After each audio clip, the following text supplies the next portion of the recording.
फिर खा गए। बहू ने कहा आज कोई कमी? बोले नहीं, आज कल से बढ़िया बनी है। तो फिर आप नाराज क्यों? बोले कि मैं इसलिए नाराज कि तूने कल अच्छी क्यों नहीं बनाई थी, कल नमक कैसे कम पड़ गया। इसको क्या बोलते हैं? स्वभाव से दुखी व्यक्ति। जो हमेशा से ही इरिटेट है उसके लिए ये उत्तर नहीं है जो मैं देने वाला हूं, लेकिन जो पहले नहीं था अब होने लगा है, ऐसे व्यक्ति के लिए ये उत्तर है कि उसने निश्चित ही मन से, बुद्धि से या वाणी से किसी भक्त का अपराध किया है। और भक्त अपराध क्या होता है? मान लीजिए आपने किसी को भजन करते हुए देखा, कोई नाम जप कर रहा है, और आपने मन में क्या सोच लिया? नाटक कर रहा है। बस यही है वैष्णव अपराध, इतना ही है। किसी को गाली दे दी, मारपीट कर दिया, बुरा किया, वो तो जघन्य पाप है, उसका दंड तो ठाकुर जी देंगे बाद में। लेकिन कोई मंदिर आया, कथा में आया, सत्संग कर रहा है और भगवत आराधना कर रहा है, सेवा कर रहा है, और आप उसके प्रति क्या सोच रहे हैं? सब बनावटी है, नहीं ऐसा। ये वैष्णव अपराध है। हमारी एक बात बहुत ध्यान से सुनिएगा, तिलक, माला, शिखा, सूत्र और किसी भी रूप में यदि वैष्णव व्यक्ति है, वो भले ही पाखंड भी कर रहा है तो भी अपने मन में उसके प्रति दुर्भाव मत आने दीजिए, नहीं तो आपको बहुत बड़ा अपराध लगेगा। आप कहेंगे महाराज जी कोई पाखंड कर रहा है तो, अरे पाखंडियों का सब जो लेखा जोखा सब ठाकुर जी देखेंगे, आप मत करो ना अपनी तरफ से। इसके पीछे कथा आती है भक्तमाल में कि एक राजा था, उसको सिर में बहुत तेज दर्द रहता था। तो एक वैद्य जी ने कहा कि मानसरोवर नाम सुना? कैलाश मानसरोवर, बोले वहां हंस रहते हैं, उनमें से किसी हंस का हृदय यदि लेके आओगे, उस हृदय को पीस करके एक लेप बनेगा, वो लेप राजा के माथे पर जब लगेगा तब इनका रोग दूर होगा। सैनिकों को बोल दिया जाओ मानसरोवर से हंस को लेके आओ। तो सैनिक लोग जब गए तो हंस दूर दूर भाग गए, सरोवर के अंदर नहीं आए। सैनिक बहुत देर तक डेरा डाल के पड़े रहे, कब हाथ लगेंगे। तभी देखा कि कुछ जटाधारी, तिलकधारी, कुछ बढ़िया महात्मा वहां आए और वो हंसों को अपने हाथ से कुछ पवाने लगे। तो संत हंस जो है भीतर से बाहर आ गए और उनके हाथ से दाना चुगने लगे। तो उन सैनिकों ने सोचा कि हमारी वेशभूषा के वजह से भाग जाते हैं, हम संत बन के आएंगे तो ये आ जाएंगे। तो सैनिक भी संत बन के आ गए और उन हंसों को ऐसे दाना दिखाने लगे। तो कहते हैं कि वो हंस आपस में चर्चा कर रहे हैं कि ये वही सैनिक हैं जो कल पकड़ रहे थे, आज संतों का रूप धारण करके आए हैं। तो दूसरे हंसों ने कहा अब क्या करें? बोले कि भाई हैं तो ये दुष्ट, पर वेशभूषा एक भक्त की है, इसलिए हमें भेष का सम्मान करके इनके पास जाना चाहिए। तो दूसरे ने कहा ये हमको पकड़ के ले जाएंगे, हमारा हृदय काट करके और वो मार देंगे हमको। बोले कोई बात नहीं, ठाकुर जी न्याय करेंगे ना कि हमने भक्त भेष का सम्मान किया, चलो। तो जानबूझ करके उन हंसों ने अपने आप को उन सैनिकों के हवाले कर दिया। ये दृश्य देख करके ठाकुर जी पिघल गए और ठाकुर जी एक वैद्य का रूप धारण करके उस राजा के यहां पहुंचे और राजा से कहा महाराज इन हंसों को मारने की आवश्यकता नहीं है, मैं एक लेप बना के आपके माथे पर लगाता हूं, आप ठीक हो जाओगे। ठाकुर जी ने अपने हाथ से लेप बना के राजा को पधराया, राजा का वह ज्वर ठीक हो गया, ठाकुर जी वहां से चले गए। तब हंसों ने उस राजा को उपदेश करते हुए कहा तुमको पता है कि वो वैद्य कौन थे? बोले कौन थे? वो साक्षात भगवान थे। हमारी भक्त रूप पर निष्ठा देख करके ठाकुर जी वैद्य बन करके आए। सोचिए,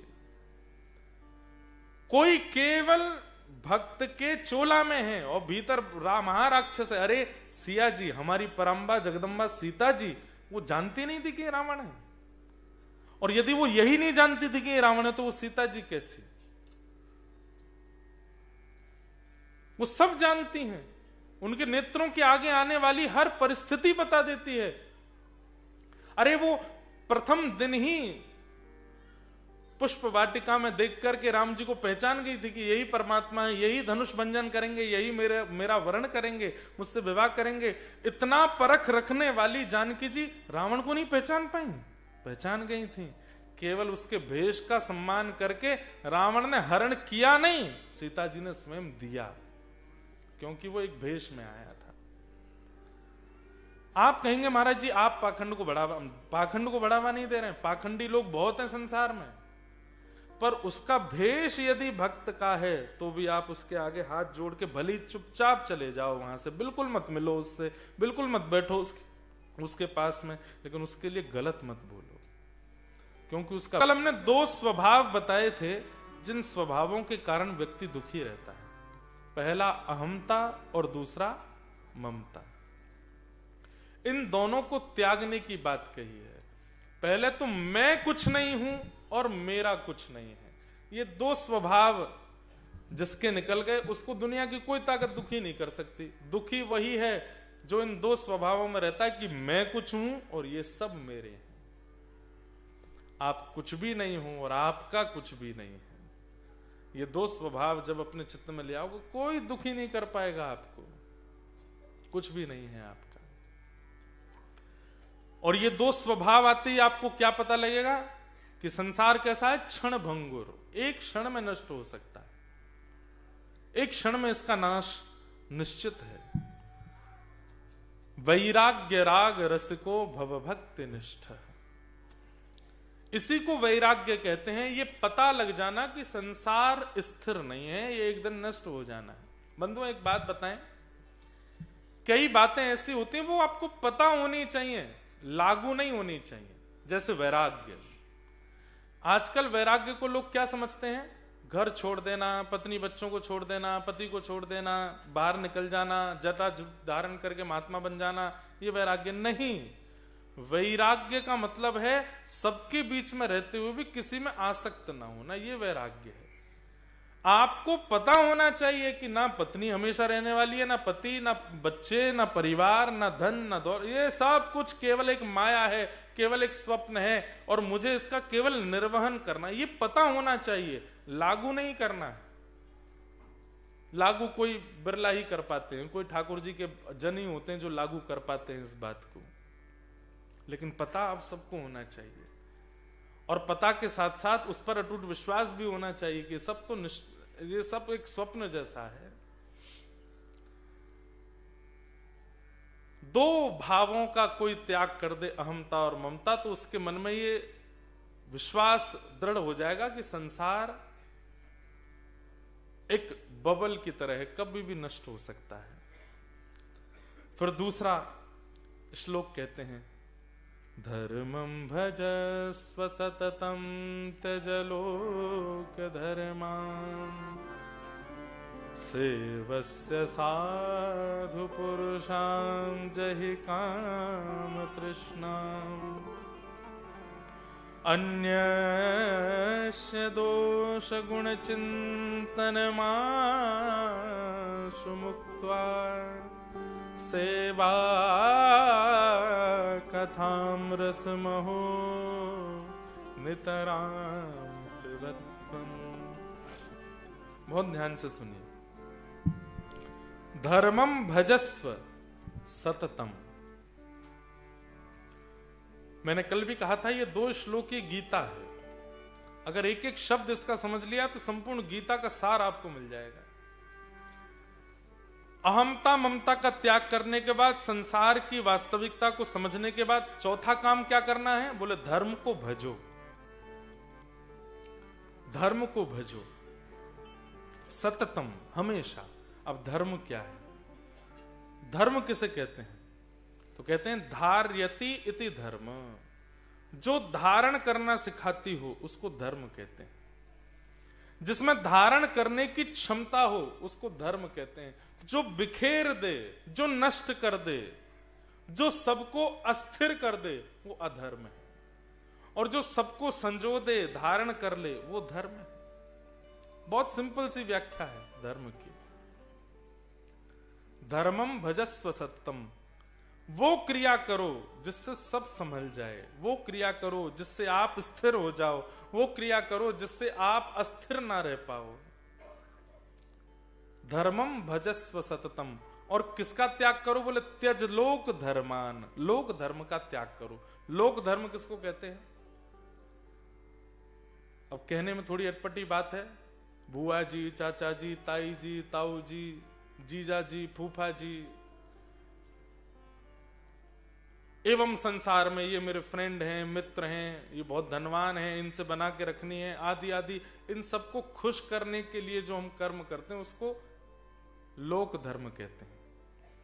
कई लोग हैं उनका जीवन लोक धर्म में ही चलता है। बच्चों से कहेंगे वो आ रहे हैं ना, घर पे आ रहे हैं आज, बोले हाँ, उनको ऐसे प्रणाम करना दंडवत, जाते जाते $200 तो दे ही जाएंगे। अच्छा एक बात बताए, ये विनोद की बात है। एक बार हमारे वृंदावन ठाकुर जी ने भी ऐसी लीला की। छोटे से लाला, यशोदा मैया बोली लाला, ब्रजभाषा बोले समझ जाओगे आप। तो यशोदा मैया बोली लाला, आज तेरी बड़ी मैया आ रही है। बड़ी मैया जानते हैं? ताई जी। यहां महाराष्ट्रियन कितने लोग हैं महाराष्ट्र के? चलो ठीक है, 3-4 ही हैं। महाराष्ट्र में बड़ी माँ को बोलते हैं मोठी आई। मोठी आई। पहली बार जब मैंने सुना तो मुझे लगा मोटी आई, पर उसको बोलते मोथी आई।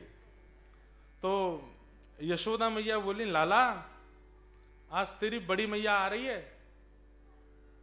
बोले अच्छा, दंडवत प्रणाम करियो। तो छोटे से कन्हैया 3.5 वर्ष के बोले मैया मैं क्या प्रणाम करूं? अरे तेरी बड़ी मैया, उन्हें प्रणाम करना चाहिए, मोतू बड़ी है वो। मैं 90 वर्ष की है, सोच वो कितने वर्ष की है अभी, उनको प्रणाम करियो। ठाकुर जी बोले बदले में कहा मिलेगो? वो है रे लाला, तू ऐसो लोभी है रो, अभी ते छोटो सो 3.5 वर्ष को, अभी ते तेरे मन में ये बात आ रही है कि तू ताई को प्रणाम करोगे तो तू को कुछ मिलेगो? हाँ तो नंद जी को ला लाऊं मैं, फ्री फुकट में ना करूं कोई को प्रणाम, पहले मुंह को बताओ कहा मिलेगो।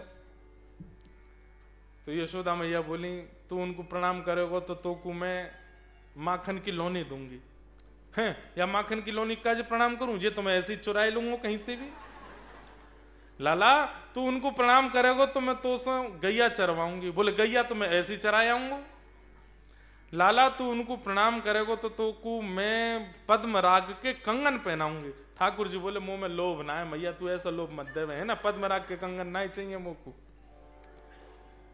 लाला तू उनको प्रणाम करोगे तो को नई मुरलिया लेके आऊंगी। ठाकुर जी बोले घनेरी पड़ी है मुंह पे, ना ही चाहिए मुंह।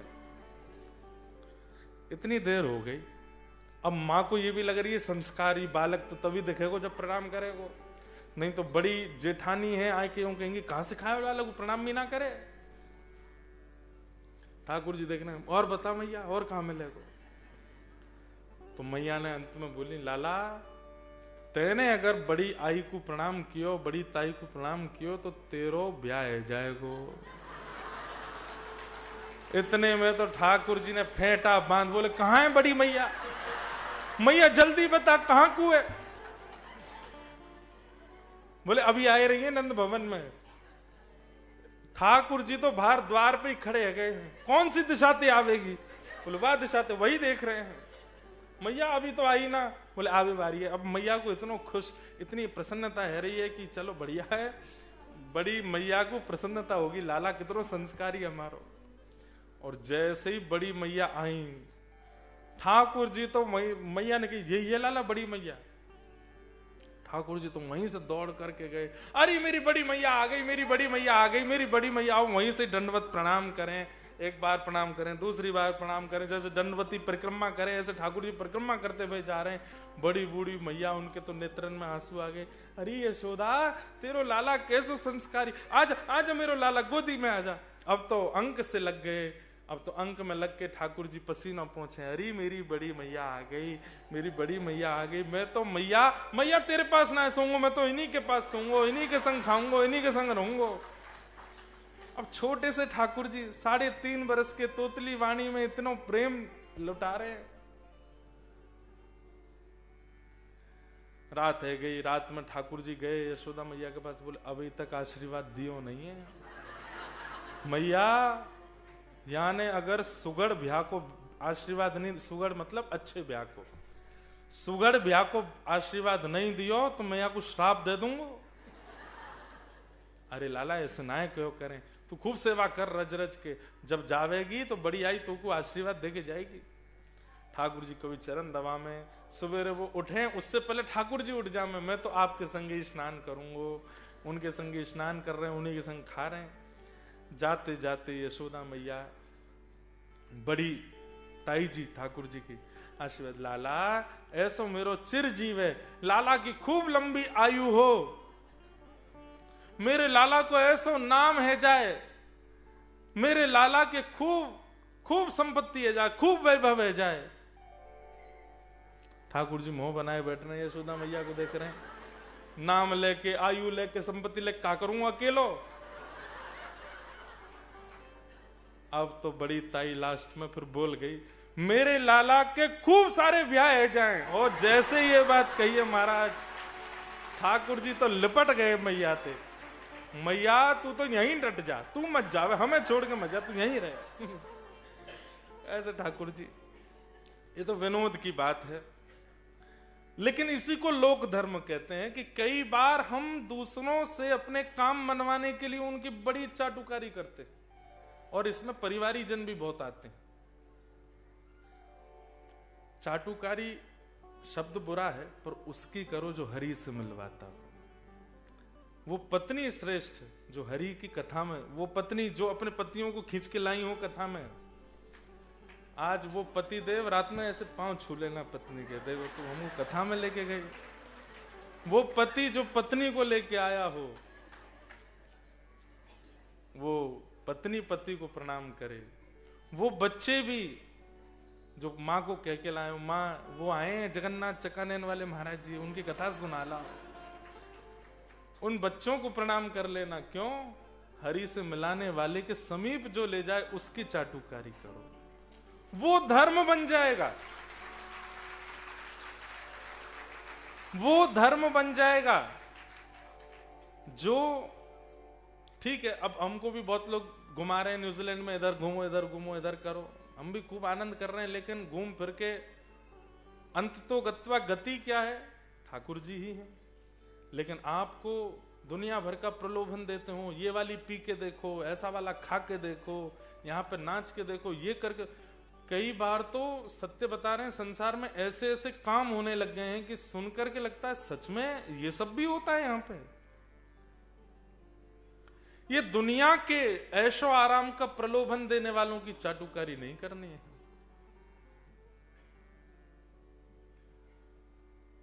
बोलने वाली बात नहीं। हम ऑस्ट्रेलिया जाते हैं, यहां सब बैठे हैं, लोग कैसा कैसा प्रलोभन देते हैं, आप महाराज जी को लेके आओ, हम ये देंगे उनको।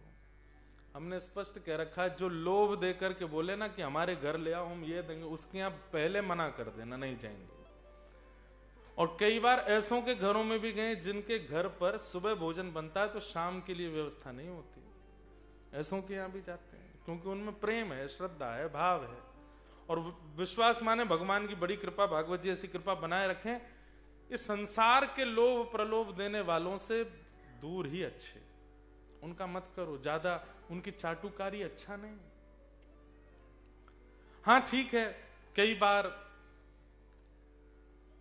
बुलाने वाले और सब प्रकार से क्रिया कराने वाले, उनके भावनाओं का सम्मान तो करना पड़ता है, लेकिन चाटुकारी नहीं।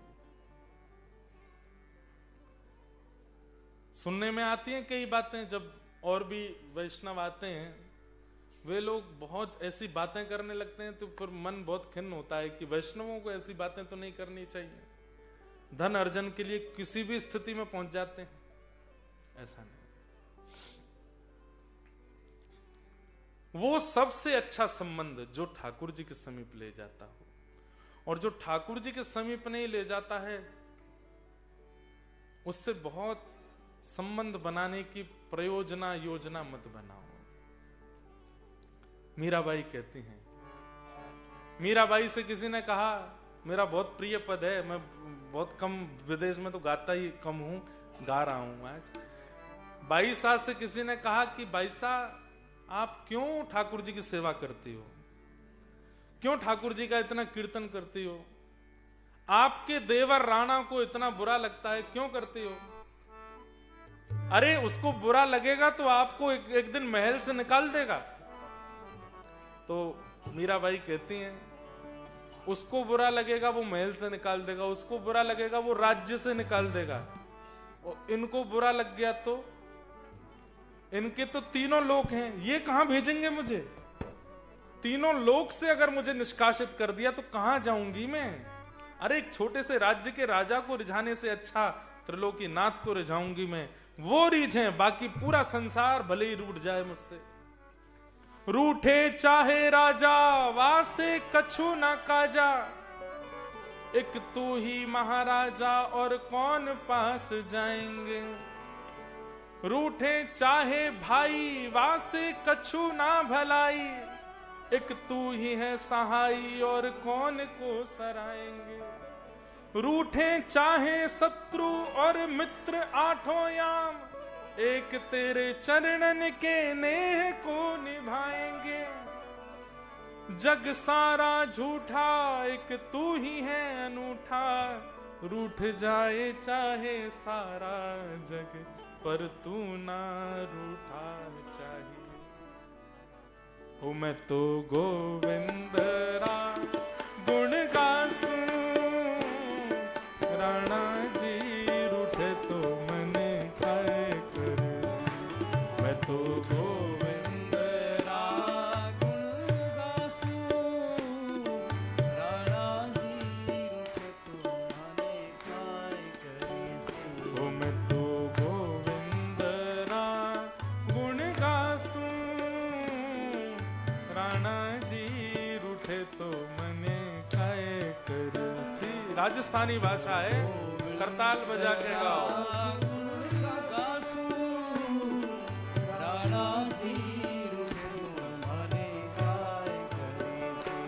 हे राम नाम रा जहाज चला स्या, राम नाम रा जहाज चला स्या, राम नाम रा जहाज चला स्या, राम नाम रा जहाज चला।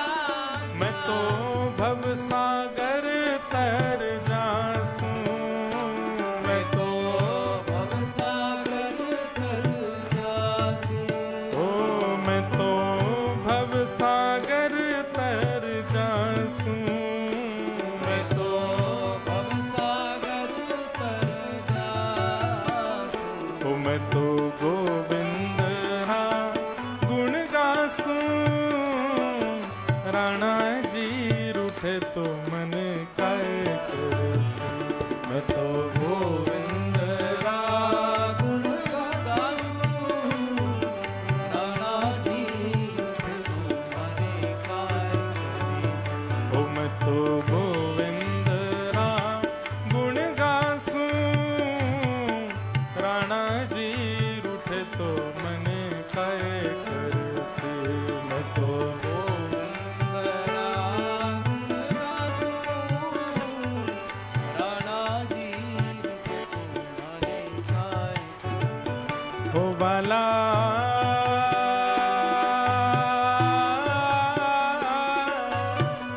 मैं बैरागन हूँगी, मैं बैरागन हूँगी, मैं बैरागन। क्यों? ओ जिन भेषा मेरो सावरो रीझे, जिन भेषा मेरो सावरो रीझे। ओ जिन भेषा मेरो गिरधर रीझे, जिन भेषा मेरो गिरधर रीझे।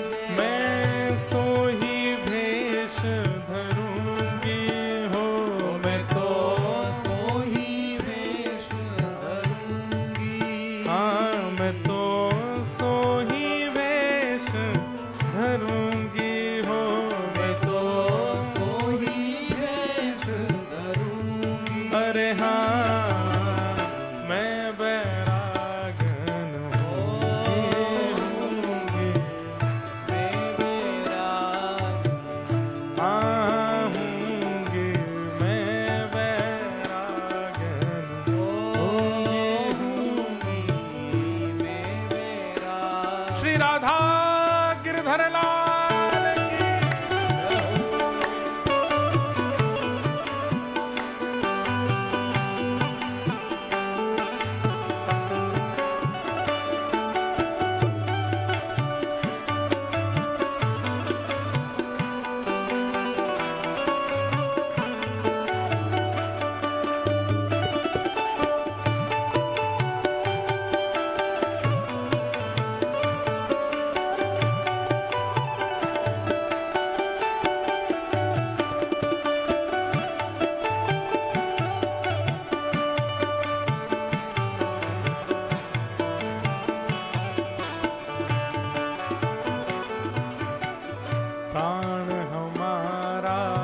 यहाँ तो खाली हो, यहाँ तो खाली हो, मात पिता परिवार सोई है, मात पिता परिवार सोई है, मात पिता परिवार सोई है, मात पिता परिवार सोई है। ओ कहिए तिनका तोड़ वाला, कहिए तिनका तोड़, हाँ बाला कहिए तिनका तोड़ वाला, कहिए तिनका तोड़। अरे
मैं सो ही भेष धरूंगी हो, मैं सो ही वेश धरूंगी। अरे हाँ मैं वैरागन हूंगी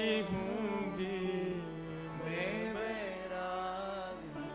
यही है त्यजलोक धर्मान। हमारी प्रत्येक गतिविधि में करना तो बहुत मुश्किल है आप लोगों के लिए, लेकिन आप में कई ऐसे बैठे हैं जो कर सकते हैं और जो इसी के लिए कथा में आए हैं।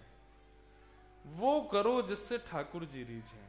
संसार तो आपसे कभी रीझने वाला है ही नहीं। आप कितना भी अच्छा करके दे दो इस संसार को, ये संसार आपकी एक चूक पर आपके किए गए 1000 एहसानों को भुला देगा। ये संसार का नियम है। आप कितना भी अच्छा कर लीजिए, और ये माता पिता बच्चों के संग करके देख लें, बच्चे माता पिता के संग करके देख लें, पति पत्नी के साथ, पत्नी पति के साथ, 1000 पॉइंट कीजिएगा, ये अच्छा किया टिक, ये अच्छा किया टिक, ये अच्छा किया टिक, 1000 अच्छा ही करी। चलो एक गड़बड़ी करके देखते हैं।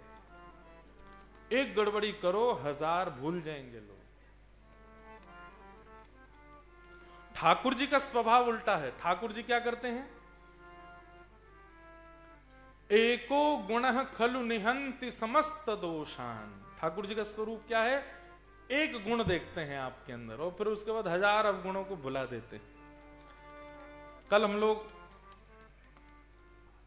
रसखान जी का चरित्र सुन रहे थे, तो मैंने एक बात कही थी कि इनके वृंदावन आने की एक कथा और है। दूसरी कथा उसमें क्या है कि रसखान जी के अंदर एक दोष था। क्या? सुंदर रूप देखा नहीं कि ये पिघल जाते थे। सुंदरता पर इतने लट्टू हो जाते थे कि बस पूछो मत। और ठाकुर जी का तो ये स्वरूप है, स्वभाव है कि दुनिया जिसको दोष कहती है ठाकुर जी उसको गुण कह देते हैं। अरे ये तो इसका गुण है। रसखान जी एक ऊंचे पदवी पर थे, अपने घोड़े पर बैठ के निकलते थे। तो दिल्ली में इंद्रप्रस्थ में एक वैष्णव रहते थे, उनका बेटा बहुत सुंदर था। छोटा सा 3-4 वर्ष का बालक, गोल मटोल उसकी गाल, ऐसे सुंदर उसके बढ़िया मृग जैसे नेत्र, इतना सुंदर था। तो रसखान जी एक दिन निकले तो उस बालक को देख करके देखते रह गए, इतना सुंदर। क्योंकि पठान थे और उस समय मुगल शासन था, इसलिए हिंदू लोग ज्यादा कुछ बोल नहीं पाते थे। रसखान जी अब तो उसके लिए कभी कुछ मीठा लेके आमे, कभी कुछ चटपटा लेके आमे, और उस बालक को, और बालक को भी व्यक्ति विशेष से प्रेम नहीं होता। बालक को भी ये लगता है कि इनका स्वभाव अच्छा है, ये मुझसे बहुत प्रेम करते हैं। बालक को भी उनकी प्रतीक्षा रहने लगी। तो रसखान जी रोज आते थे, उस बालक के लिए कुछ ना कुछ लेके आते, बालक भी उनसे मिलता। अब घर के लोग सब घबराते थे, बोले मुगल किसी के सगे नहीं है, ये किसी को भी मार देते हैं और ये हमारे बच्चे पर इसकी दृष्टि पड़ गई, अब क्या करें, कहां भागें हम, इंद्रप्रस्थ छोड़ के भी नहीं जा सकते। अब तो स्थिति ये हो गई कि रसखान जी आके उसको सामान नहीं देते, अब तो उसको अपने घोड़े पर बैठा लेते हैं, घुमाने ले जाते हैं।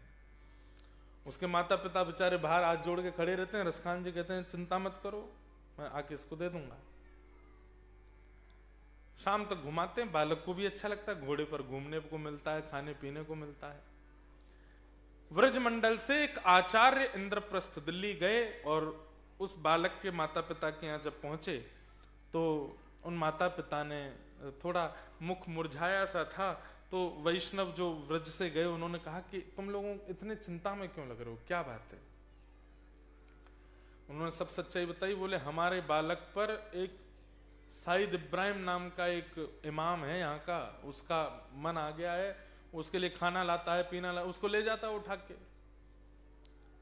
हमको बहुत डर लगता है, ये मुगल लोग कुछ भी कर देते हैं, हमारे बालक को कहीं मार ना दें।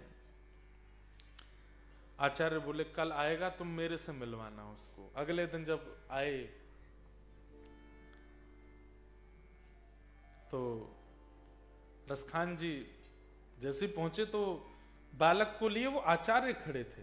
तो रसखान जी ने बालक को इशारा किया आओ। अब बालक तो भागे, तो आचार्य ने पकड़ लिया।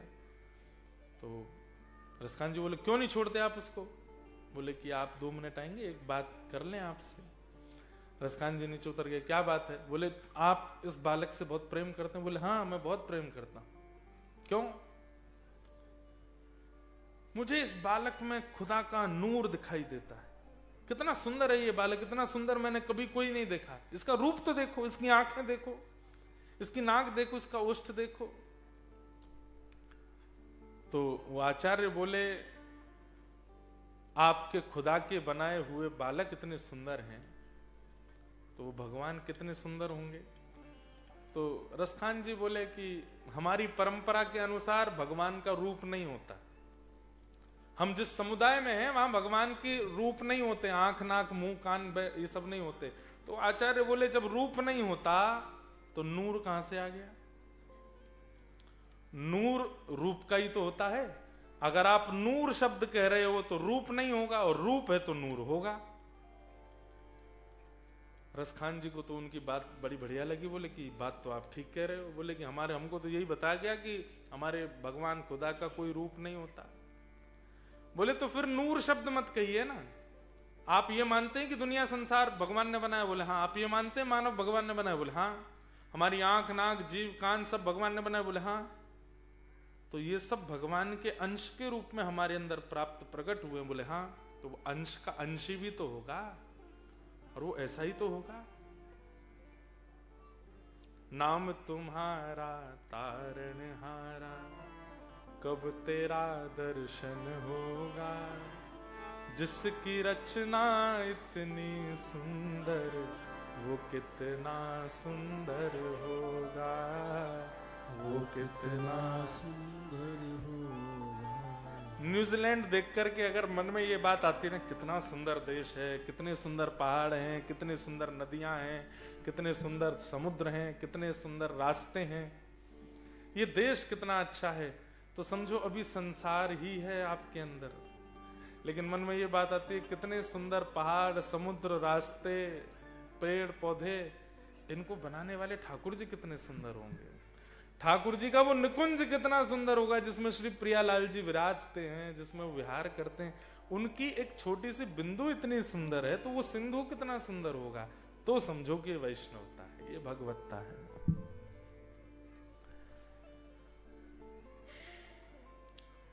तो रसखान जी को आचार्य ने कहा कि आप कह रहे हो खुदा का नूर, तो कभी सोचा कि वो परमात्मा कितना सुंदर है। और पूरी बात हुई तो उन्होंने कि परमात्मा को आपने देखा है क्या? आचार्य बोले हमने तो देखा है, उनका चित्रपट भी है हमारे पास। रसखान बोले मैं दावे से कह सकता हूं इस बालक से सुंदर तो नहीं होंगे। बोले कि मैं दिखाऊं तुम्हें? बोले दिखाओ।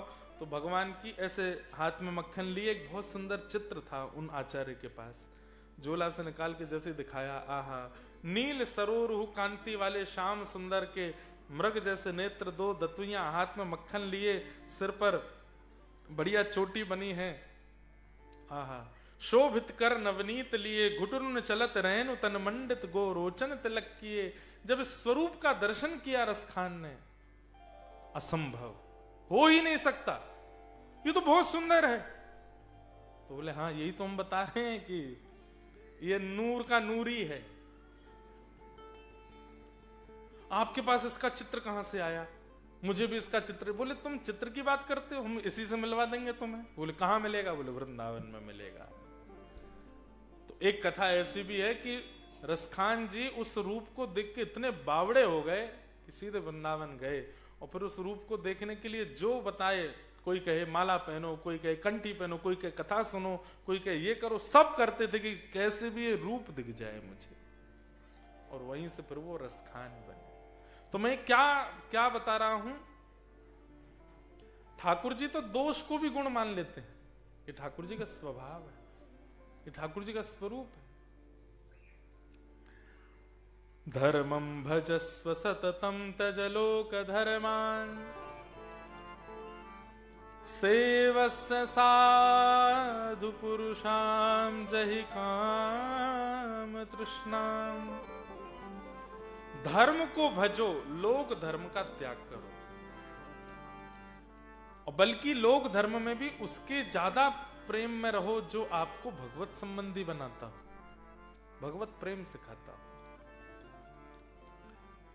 फिर कहते हैं सेवस्य साधु पुरुषाम जहि काम तृष्णाम। ये एक सीक्वेंस है, इसको आपको याद करना पड़ेगा। कल हमने दो बातें कही थी, अहमता और ममता को छोड़ो। अहमता ममता छोड़ोगे तो संसार नश्वर है, ये बात संसार में कोई अपना नहीं है, ये बात प्रमाणित हो जाएगी। फिर चौथा काम करना क्या है? धर्म को भजना है, लोक धर्म का त्याग करना है। ये पंच कर्म करने के बाद फिर छठवां कर्म क्या करना है? सेवस्य साधु पुरुषाम जहि काम तृष्णाम। वैष्णवों के, साधुओं की, महत् पुरुषों की सेवा करो। किस भावना से करो? बोले काम और तृष्णा का त्याग करके। उनकी सेवा इसलिए मत करो कि उनसे आपका कोई काम बन जाए, उनकी सेवा इसलिए मत करो कि आपके कोई रुके हुए कार्य सिद्ध हो जाएं।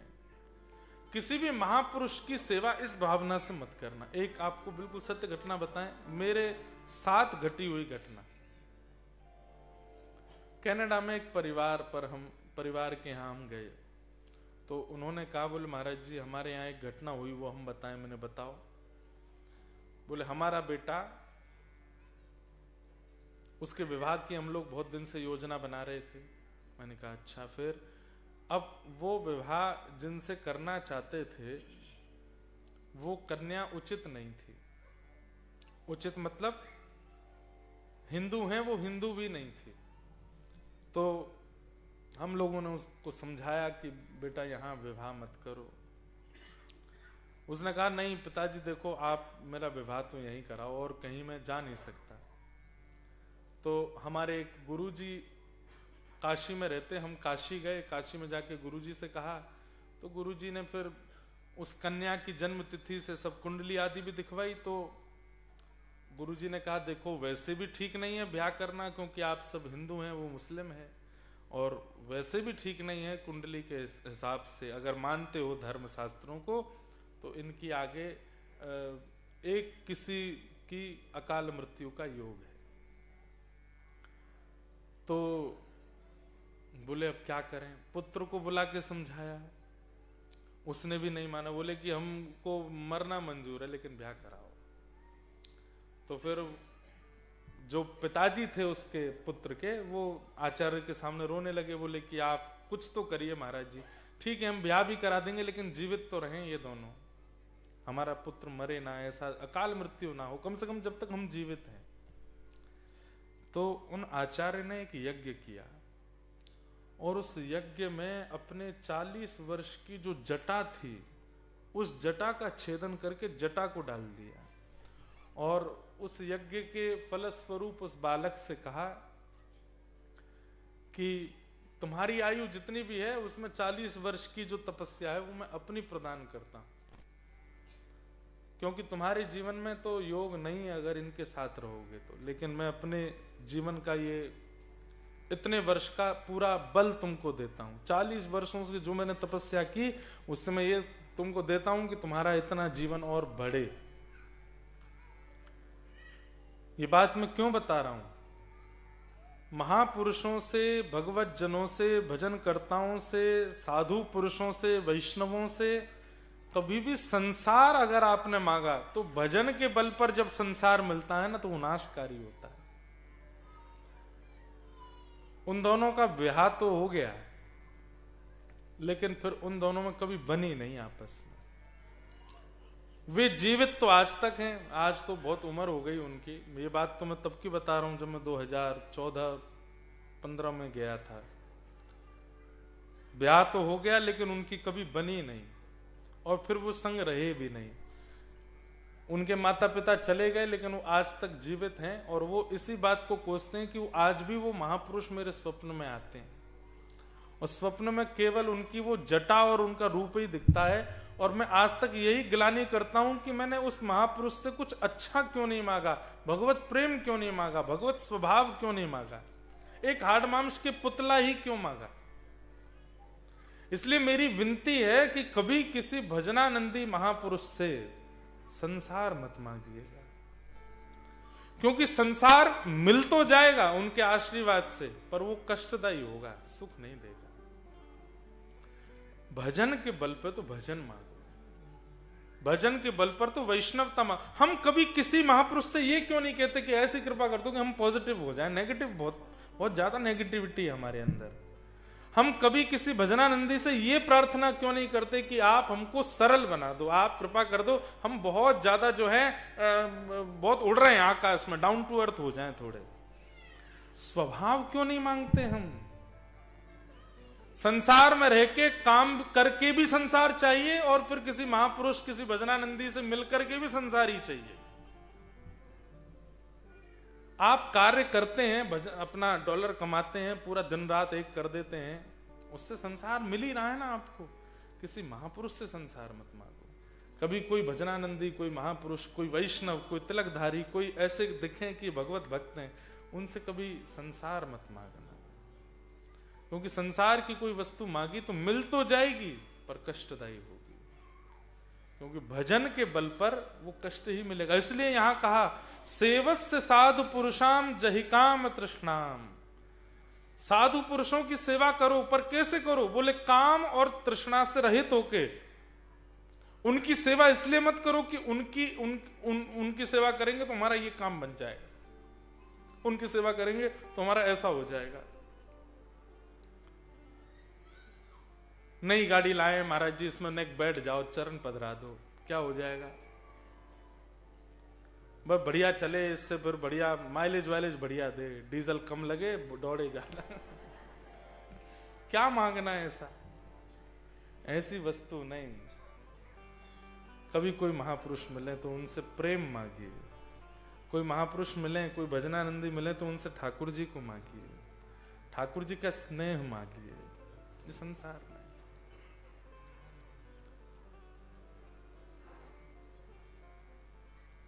सक्कूबाई का नाम सुना है? महाराष्ट्र की एक परम भक्ता हुई सक्कूबाई।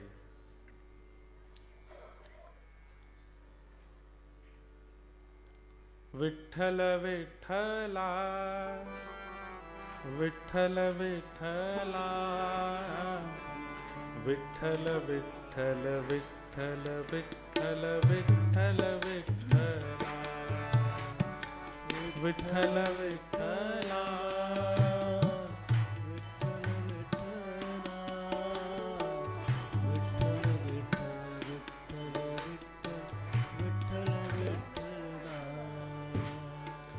विठ्ठल विठ्ठला विठ्ठल विठ्ठला विठ्ठल विठ्ठल विठ्ठल विठ्ठल विठ्ठल विठ्ठला विठ्ठल विठ्ठला। गाइए।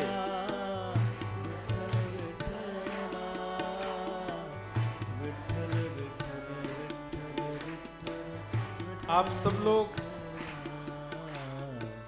भारत अब की बार जाएंगे, वृंदावन जाओ, जगन्नाथपुरी जाओ, द्वारिकापुरी जाओ, श्रीनाथ जी जाओ। एक बार अगर अवसर मिले, और अब की बार यदि मिले, तो मेरे कहे से पंढरपुर जाइए। और श्री पंढरीनाथ भगवान, मां ठाकुर जी ऐसे खड़े, विठ्ठलनाथ एक ईंट के ऊपर खड़े हैं। मराठी में ईंट को वीट बोलते हैं, और उसके ऊपर जो खड़े हैं वो विठ्ठल। श्री ज्ञानेश्वर माउली कहते हैं कि श्री पंढरीनाथ भगवान ऐसे क्यों खड़े हैं।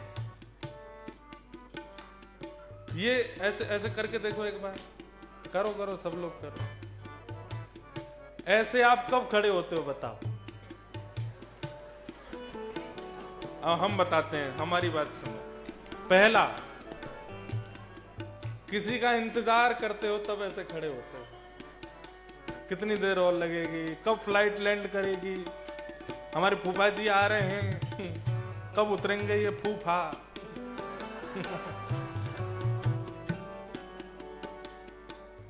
किसी की प्रतीक्षा जब होती है तब ऐसे खड़े होते हैं। तो पहला, वो प्रतीक्षा कर रहे हैं आपकी, इसलिए ऐसे खड़े। एकमात्र ऐसे हमारे पूरे भारत के ठाकुर जी हैं जो प्रत्येक लाइन में लगे हुए वैष्णव को अपने पास बुलाते हैं और आलिंगन करने का अधिकार देते हैं। सब जाके उनको छू सकते हैं। लोग बात कहते हैं हिंदुओं में बहुत ऊंच नीच और ये सब है। अरे आके देखो पंढरपुर में, हर व्यक्ति को चरण छूने का अधिकार है। आप जाइए पंढरीनाथ, भगवान के चरण पकड़ करके 1 लाख आदमी खड़ा है तो 1 लाख आदमी चरण छुएगा। पहली बात, वो अपनी कमर पर हाथ रख के इसलिए खड़े हैं कि अरे आ गए हो न्यूजीलैंड से, मैं तेरी प्रतीक्षा कर रहा हूं, तेरे लिए ही तो खड़ा हूं, आजा प्रणाम कर ले चरणों में। पहला। दूसरा, ऐसा व्यक्ति तब खड़ा होता है जैसे छोटा बालक है, उसकी बड़ी बहन वो उसको पकड़ लेवे, थोड़ा मारे, थोड़ा नोच देवे तो बालक दौड़ता है, माँ से जाके शिकायत करूंगा, तो बोल करके देखा, करके देखा। इतने में ही वो माँ के पीछे जाके छुप जाता है।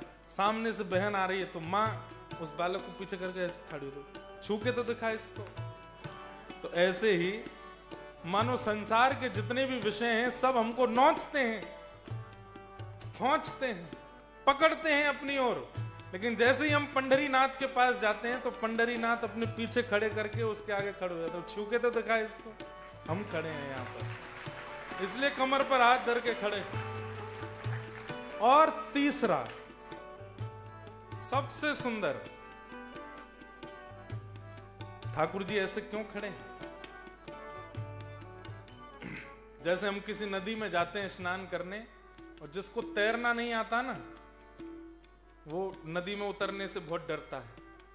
तब तैरने वाला व्यक्ति लपक के कूदता है और कूद के कहता इतना ही पानी है, बस आजा, देख इतना ही है यहां पे, आजा आजा।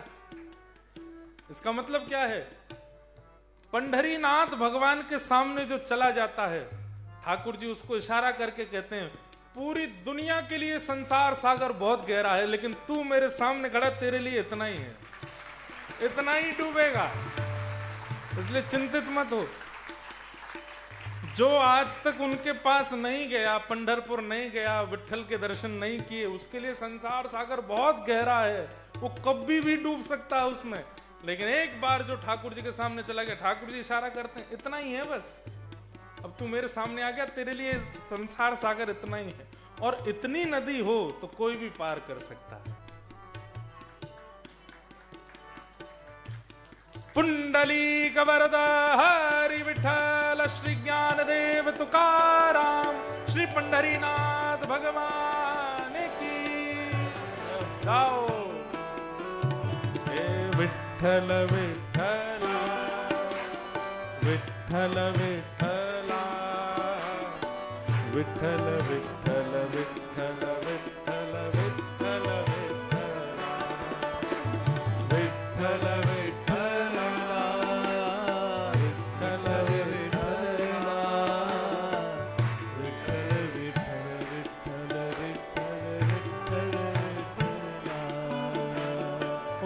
पालनहारे, निर्गुण और न्यारे, तुमरे बिन हमरा कौन है। ओ पालनहारे, निर्गुण और न्यारे, तुमरे बिन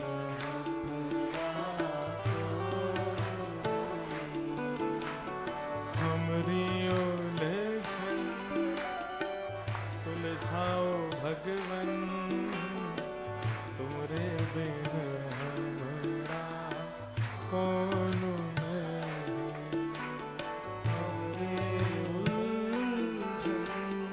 सुलझाओ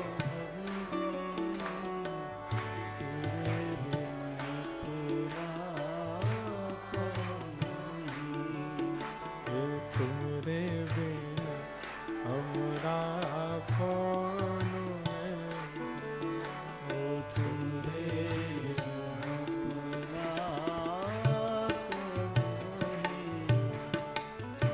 जरूर जाइएगा। हमारे श्री डोंगरे जी महाराज तो अपनी कथा में कहते थे कि द्वारिकाधीश अपनी लीला पूरी करके वैकुंठ नहीं गए, तो बोले पंढरपुर चले गए पुंडलीक को दर्शन देने। एक पुंडलीक नाम के भक्त थे, अपने माता पिता की बहुत सेवा करते थे। ठाकुर जी उसकी सेवा से इतने प्रसन्न हो गए, इतने प्रसन्न हो गए माता पिता की सेवा करने से, कि उसके द्वार पर जाके खड़े हो गए। तो पुंडलीक ने कहा कहां से इतनी रोशनी आ रही है, इतनी बढ़िया सुगंधी कहां से आ रही है? तो ठाकुर जी द्वार पर खड़े होकर बोले, मैं जगदीश्वर परमात्मा द्वारिकाधीश तुमको दर्शन देने आया हूं। पुंडलिक माता पिता के चरण दबाते दबाते, मैंने तो नहीं बुलाया था आपको, फिर क्यों आ गए? अच्छा, रुक्मणी जी जिद कर रही थी मैं भी चलूंगी। ठाकुर जी बोले तुम रहने दो, हम चले जा। नहीं नहीं, मैं भी चलूंगी, देख लेना फिर बाद में कहीं नाक मुंह मत मोड़ना। नहीं मैं भी चलूंगी। तो रुक्मणी जी भी आ गए। अब यहां तो वो पुंडलिक भगवान से कह रहा, मैंने तो नहीं बुलाया था आपको, क्यों चले आए? तुम्हारी माता पिता के प्रति इतनी निष्ठा देख के, तुम्हारी सेवा से प्रसन्न होकर मैं आया हूं। माता पिता की सेवा आपको प्रसन्न करने के लिए नहीं कर रहा था मैं, इनको प्रसन्न करने के लिए कर रहा हूं। रुक्मणी जी बोली, अरे बड़ा अल्लड़ भक्त है, हम इसके द्वार पर खड़े हैं, भगवान साक्षात खड़े हैं और अब भी माता पिता को नहीं छोड़ रहा है, चलो भगवान यहां से। ठाकुर जी बोले, मैं पहले ही मना कर रहा था आपसे, मेरे भक्त ऐसे ही होते हैं और मुझे उनकी इसी निष्ठा पर तो मैं रीझ जाता हूं। देखो वो, अब मैं साक्षात परमात्मा खड़ा हूं, लक्ष्मीपति उसके द्वार पर खड़ा है, लेकिन वो अपने माता पिता को नहीं छोड़ रहा है, ये निष्ठा मुझे खींच के लाई है यहां पे। रुक्मणी जी बोली, भले आदमी, परमात्मा तेरे द्वार पर खड़ा है। अरे कोई सामान्य व्यक्ति भी आता है तो हम उसको एक बैठने का आसन देते हैं, उसको पानी पूछते हैं, कम से कम परमात्मा आए हैं, कुछ तो सत्कार कर। पुंडलिक बोला, सत्कार उसका किया जाता है जिसको बुलाया गया हो, बिन बुलाए का कौन सत्कार करे? और फिर भी आप कहती हैं कि ये परमात्मा है, तो मैं माता पिता को छोड़ के तो आसन धरने नहीं आऊंगा। ये ईंट मेरे पास पड़ी है, लो, जब तक सेवा चल रही है खड़े हो जाओ। रुक्मणी जी रोकती रही और ठाकुर जी उस ईंट पर आज तक खड़े और प्रतीक्षा कर रहे हैं कि एक दिन पुंडलिक की सेवा पूरी होगी और वो मुझसे मिलने आएगा। आज भी खड़े हैं ठाकुर जी। ऐसे पंडरी नाथ की एक भक्ता हुई जिनका नाम था सक्कू बाई। इनकी कथा सुन के हम आज के प्रसंग को विश्राम करेंगे। अब रहने दो, ठाकुर जी को मुझे देखने में दिक्कत हो रही थी इसलिए हटा।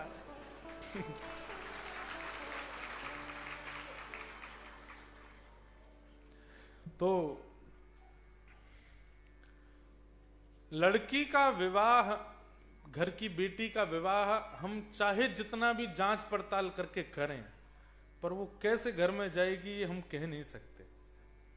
विवाह के बाद ही पता चलता है कि परिवार कैसा है, घर कैसा है, पति कैसा है, माताएं बहनें कैसी हैं, सास कैसी, ननद कैसी। ऐसी एक परम भक्त परिवार में जन्मी थी सक्कू बाई, और जांच पड़ताल करके उन्होंने ब्याह किया अपनी बेटी का। लेकिन ब्याह के बाद पता चला कि परिवार जिसमें ब्याह हुआ वो बिल्कुल अभक्त थे। इतने बड़े अभक्त थे कि बस खान पान और जितने भी दुराचरण संसार में होते हैं सब होते थे उनके घर पर, और वो सब सक्कू बाई सहन नहीं कर पाती थी। सब लोग बहुत ध्यान से सुनिएगा, आज 5 मिनट लेट भी हो जाए तो चलेगा, क्योंकि कल संडे है और कल कथा का विश्राम भी है। तो सक्कू बाई का घर जिसमें शादी हुई वो अच्छा नहीं था। अब हमारी प्रार्थना, सब बैठ जाओ, बीच वाले भी सब बैठ जाओ, हिलो डोलो नहीं। सक्कू बाई, अच्छा परिवार में एक व्यक्ति भी अनुकूल हो तो निर्वहन किया जा सकता है। सास अनुकूल नहीं है, ननद अनुकूल नहीं है, ससुर अनुकूल नहीं है, पति अनुकूल है तो भी रहा जा सकता है। कई घरों में पति भी अनुकूल नहीं होते, लेकिन सास अच्छी होती है तो भी बहू रह लेती है कि चलो इनके भरोसे रह लेंगे, ससुर अच्छे हैं, ननद अच्छी, कोई तो अच्छा है। पर सक्कू बाई के घर में कोई भी अच्छा नहीं था, कोई भी नहीं।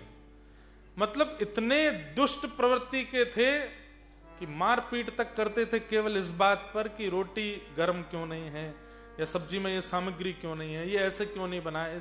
इस छोटी छोटी बातों पर भी मारपीट करते थे।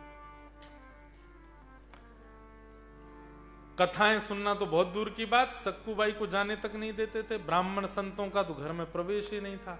सक्कू ने अपने जीवन में बचपन से केवल संतों का कथा कीर्तन सत्संग यही सब देखा था। और अब वहां बिल्कुल विपरीत था, लेकिन फिर भी सहती रही।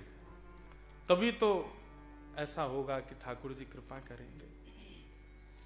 एक बार सक्कू नदी में जल भरने के लिए गई, तो महाराष्ट्र में जैसे हमारे यहां सवारी निकलती है ना, ऐसे ही एकादशी आषाढ़ी के समय पर लोग वारी करके जाते हैं,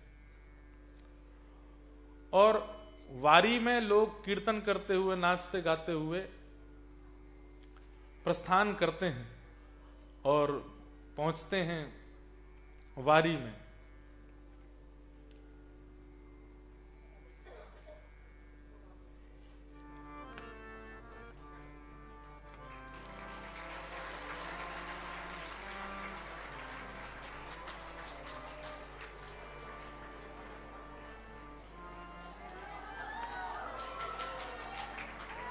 हाँ महाराज,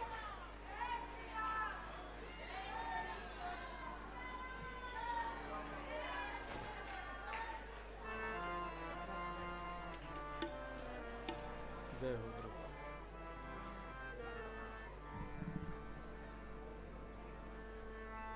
जय।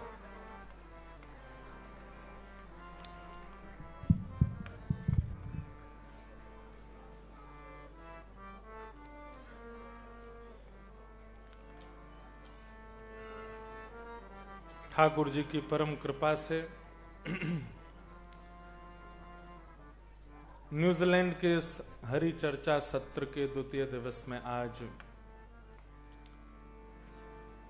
भगवत कीर्तन, भगवत भाव और श्री राघव जी, हनुमान जी महाराज के परम भाव को सब तक पहुंचाने वाले ऐसे हमारे श्री रसराज जी आए हैं। आपको बहुत बहुत वंदन, बहुत बहुत स्वागत। भारत में अपने प्रेमी जनों से मिलते तो रहते हैं, पर इतनी दूर विदेश में मिलना ये विशेष सुख देता है। न्यूजीलैंड वाले अगर ऑस्ट्रेलिया चले जाएं और वहां ऑस्ट्रेलिया में गलती से न्यूजीलैंड प्लेट नंबर की गाड़ी दिख जाए, कितना आपको यूं लगेगा, देखें तो सही अंदर कौन है, हमारे यहाँ की गाड़ी प्लेट नंबर कैसे दिख गई। तो ऐसे ही आज हमको न्यूजीलैंड में श्री राघव जी की प्लेट नंबर वाली गाड़ी दिख गई है। सुंदर प्रभु श्री राघव जी का, हनुमान जी महाराज का ऐसा अद्भुत यश आप गाते हैं। बहुत बहुत आपका वंदन, बहुत बहुत अभिनंदन, बहुत बहुत स्वागत। तो सक्कूबाई का चरित्र चल रहा है और विश्राम करना है अब। तो एक दिन सक्कूबाई अपने घर के सब सदस्यों के लिए जल भरने के लिए एक सरोवर में जा रही थी, और वहीं वारी कीर्तन करते हुए, अभंग वारी, वारकरी वैष्णव जो महाराष्ट्र में ऐसे सफेद टोपी पहनते हैं, राम कृष्ण हरि जय जय राम कृष्ण हरि कीर्तन करते हुए, गजर करते हुए जा रहे थे पंढरपुर। और वो देख करके सक्कूबाई का मन ऐसा आनंदित हो गया, मन में इच्छा होने लगी मैं भी जाऊं, मैं भी जाऊं, मैं इनके साथ में निकल जाऊं। खूब उछल उछल करके नाचने लगी, खूब आनंदित हो गई। लेकिन सास ससुर और परिवार की व्यवस्था के कारण जा तो नहीं सकते। तभी एक वहां एक और घर की महिला वो जल भर रही थी, उसने सक्कूबाई की जब उत्सुकता को देखा और रुदन करने लगी, हताश निराश जब हो गई, तो उस कन्या ने कहा, सक्कू मुझे पता है तेरा बहुत मन है जाने का, और तेरे सास ससुर, तेरे पति सब कैसा व्यवहार करते हैं वो भी मैं जानती हूं। ये बढ़िया टोली जा रही